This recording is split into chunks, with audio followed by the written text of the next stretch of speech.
Halo semuanya, Assalamualaikum warahmatullahi wabarakatuh. Balik lagi bersama Bunda Yulia. Apa kabar teman-teman? Mudah-mudahan pada sehat selalu ya. Dan mohon maaf nih, di awal video Bu Yu sudah menampilkan gambar yang estetik ya.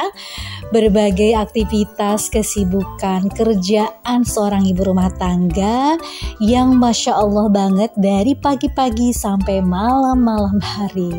Tidak ada jeda waktu istirahatnya ya Bun, tapi itu perlu diacungkan jempol. Nah, itulah aktivitas seorang ibu rumah tangga yang memang tidak ada habisnya. Hal ini juga sering menyebabkan sebagian atau kebanyakan seorang ibu rumah tangga mengalami stres dengan kerjaannya.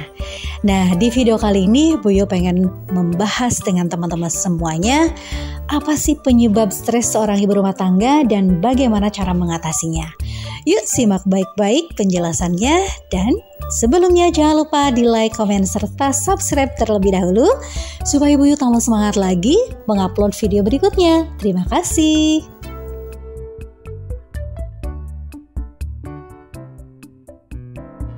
Nah, ibu-ibu, banyak yang menganggap bahwa menjadi seorang ibu rumah tangga itu adalah tugas yang mudah katanya.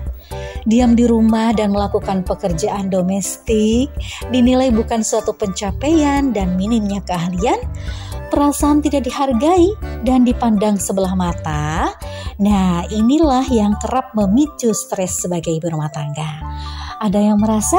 Nah, terus terang, jujur li ya, Bu Yu sendiri dulu sih pernah merasakan hal yang sama seperti tadi yang Bu Yu sebutkan.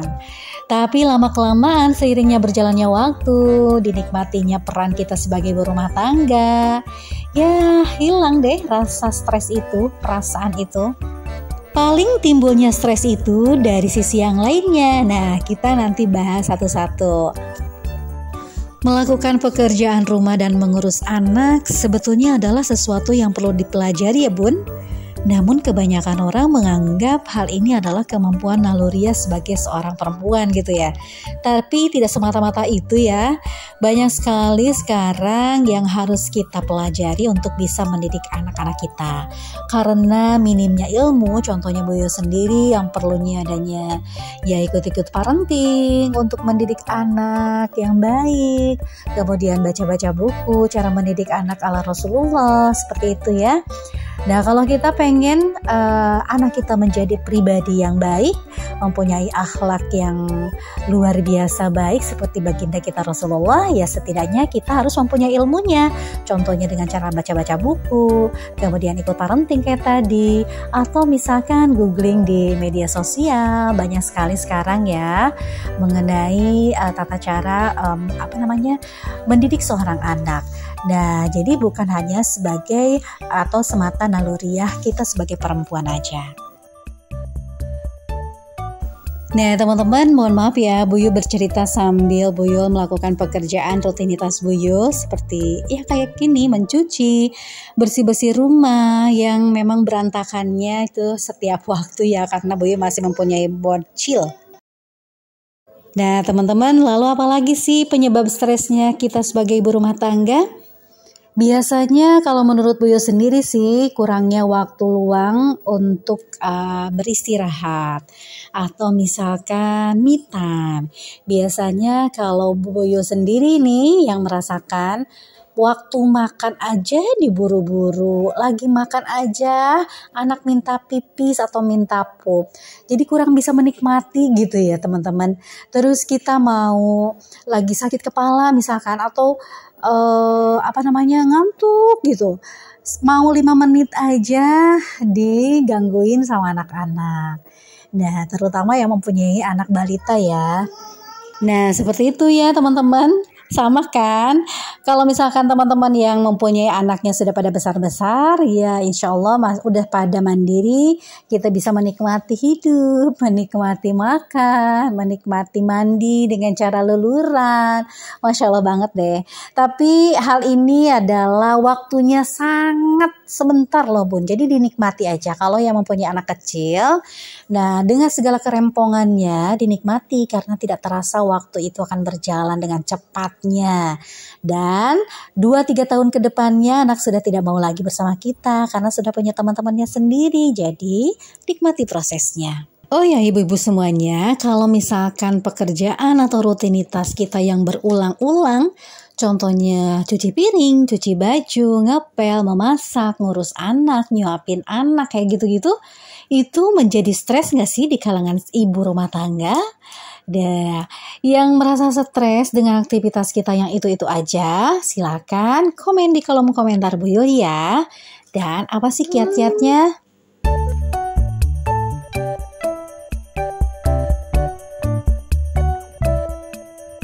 Oh ya ibu-ibu semuanya, Bu Yul mengangkat tema ini bukan berarti kita akan memicu stres sebagai ibu rumah tangga ya, tapi setidaknya kita tahu titik kelemahan kita yang membuat kita menjadi stres sebagai ibu rumah tangga, atau sekedar ya sharing-sharing dengan teman-teman yang lainnya, barangkali punya pengalaman tersendiri bagaimana cara mengatasi hal yang membuat kita stres sebagai ibu rumah tangga.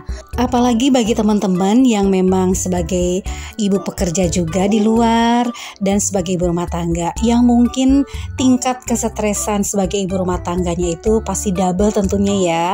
Yang pertama di tempat kerja iya, kemudian di rumah iya, dengan berjibun pekerjaan yang harus dikerjakan berbarengan. Masya Allah banget. Bu Yul acungkan jempol untuk seorang ibu pekerja di luar rumah yang sekaligus menjadi peran seorang ibu rumah tangga juga ya.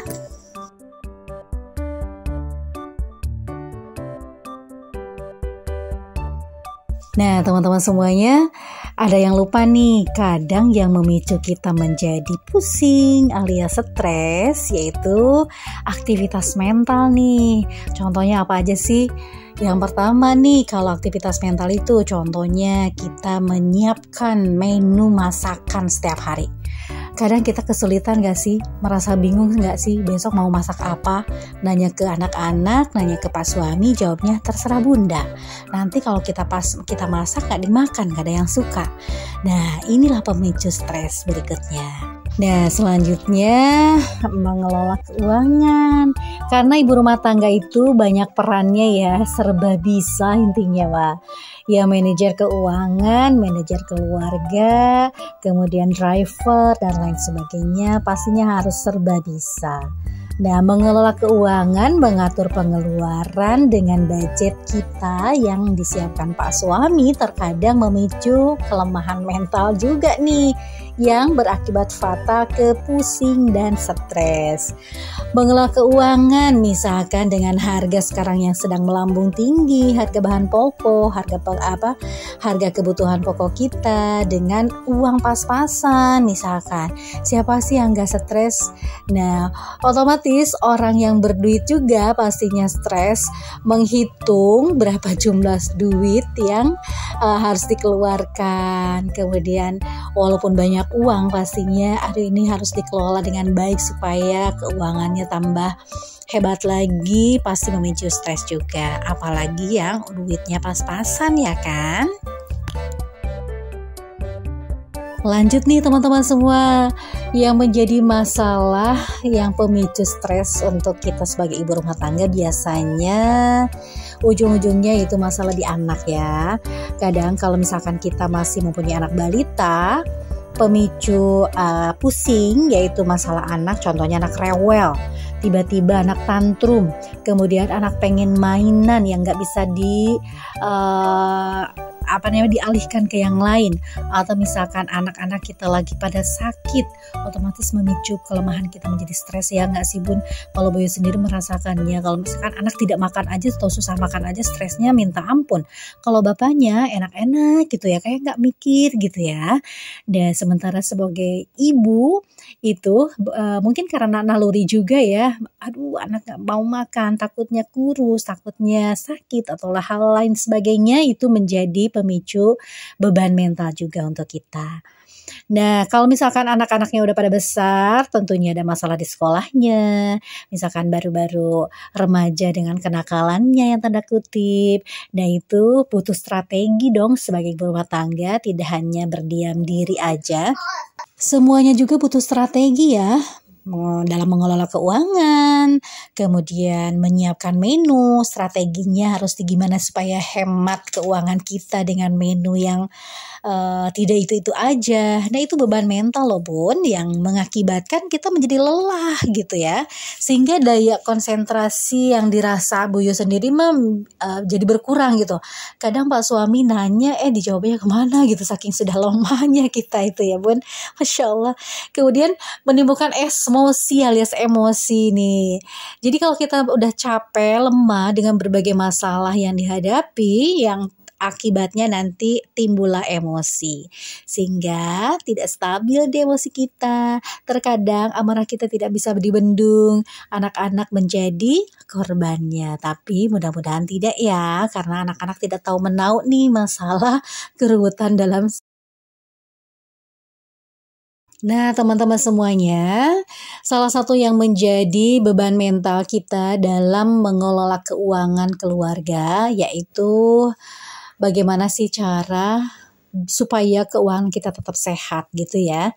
Dan salah satunya kita kelola keuangan rumah tangga kita dengan baik, yaitu dengan cara melakukan budgeting, dengan cara hidup sederhana, dengan cara kita bisa berhemat, dengan sesuai dengan kemampuan pengeluaran kita, atau misalkan yang lainnya. Nah, untuk Buyu sendiri nih, yaitu dengan cara sebisa mungkin yang pertama adalah melakukan hidup sederhana dan merasa cukup gitu ya. Kemudian berhemat dari segi pengeluaran.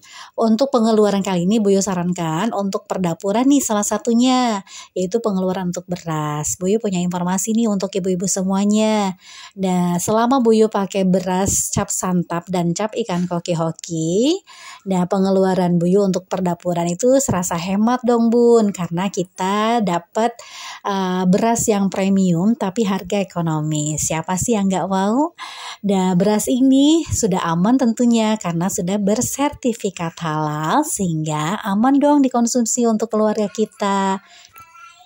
Beras cap santap dan cap ikan koki hoki ini diproses secara higienis, alami, menggunakan mesin-mesin modern sehingga hasil berasnya pun bersih dan nasinya menjadi pulen dan empuk. Dan kayak restoran gitu ya Bun. Di kemasan yang 5 kg ini juga ada kupon berhadiah senilai Rp20.000 yang biasa diundi setiap 2 minggu sekali berupa voucher ya Bun. Dan kemudian belinya di mana? Di marketplace Bun. Contohnya blibli.com, Shopee, Lazada, atau Tokopedia. Untuk link pembelian berasnya nanti Buyu cantumkan di deskripsi box dan kalian bisa dicek ya. Nah teman-teman, lanjut di pembicaraan kita ya. Nah sekarang untuk bisa menghilangkan stres kita sebagai ibu rumah tangga, kira-kiranya apa aja sih? Kalau Buyu sendiri nih, contohnya olahraga. Biasanya di komplek ada 1 minggu sekali tuh ibu-ibu yang mengadakan senam gitu ya.